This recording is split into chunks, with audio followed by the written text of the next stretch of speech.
May Day సందర్భంగా మీ అందరికీ May Day శుభాకాంక్షలు తెలియజేసుకుంటా ఉన్నాను. ఈ రాష్ట్రంలో ఉన్నటువంటి శ్రామిక సోదరులందరికీ కూడా మేడే శుభాకాంక్షలు తెలియజేస్తున్నానండి.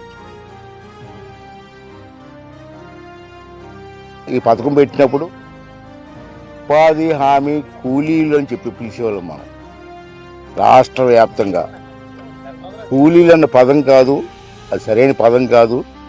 ఆ పదాన్ని తీసేసి ఉపాధి హామీ పథకం శ్రామికులు అని చెప్పి పదం మార్చి ఇటువంటి పని చేసిన వాళ్ళకి కూడా గౌరవప్రదంగా పిలవాలని చెప్పి ఒక ఆలోచన చేసినట్టు వ్యక్తి పవన్ కళ్యాణ్ గారు. నేను రాజకీయాల్లోకి వచ్చి చాలా సంవత్సరాలు అయింది.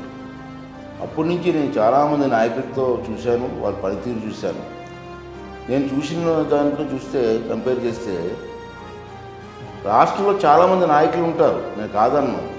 కానీ తపన ఉన్న నాయకులు కొంతమందే ఉంటారు. అటువంటి వారిలో పవన్ కళ్యాణ్ గారు ఒకరని చెప్పి నా తాలూకు భావన. ఇంకేంటంటే అతను చేస్తున్న కార్యక్రమాలు ఒక తపనతో చేస్తున్నారు.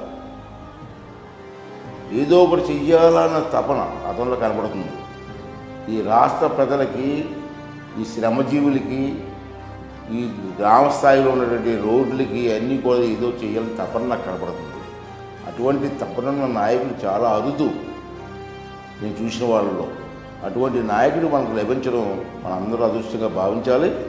అతను చేస్తున్న ప్రతి కార్యక్రమాన్ని కూడా మనసు పెట్టి ఆలోచించి రాష్ట్రాన్ని అభివృద్ధి చేయడంలో మన తాలూకు సహకారం అతనికి అందించాలని చెప్పి నేను మనస్ఫూర్తిగా కోరుకుంటూ, మీ అందరి తాలూకు ఆశీర్వాదం పవన్ కళ్యాణ్ గారికి ఇచ్చి ఇటువంటి కార్యక్రమాలు మరిన్ని కార్యక్రమాలు తీసుకొచ్చి ఈ రాష్ట్ర అభివృద్ధిలో అతను భాగస్వామ్యం అవ్వాలని చెప్పి మనస్ఫూర్తిగా భగవంతుని కోరుకున్నారండి. ప్రధానమంత్రి గారి దగ్గర నుంచి, ముఖ్యమంత్రి గారి దగ్గర నుంచి, చిట్ట చివరన ఉన్న సచివాలయం ఉద్యోగుల వరకు అందరూ కట్టుదిట్టంగా ఒకటే మాట మీద ఉంటే మేమందరం మీకు చిన్నపాటి ఆనందం మేము చూడగలుగుతున్నాం మీ కళ్ళల్లో.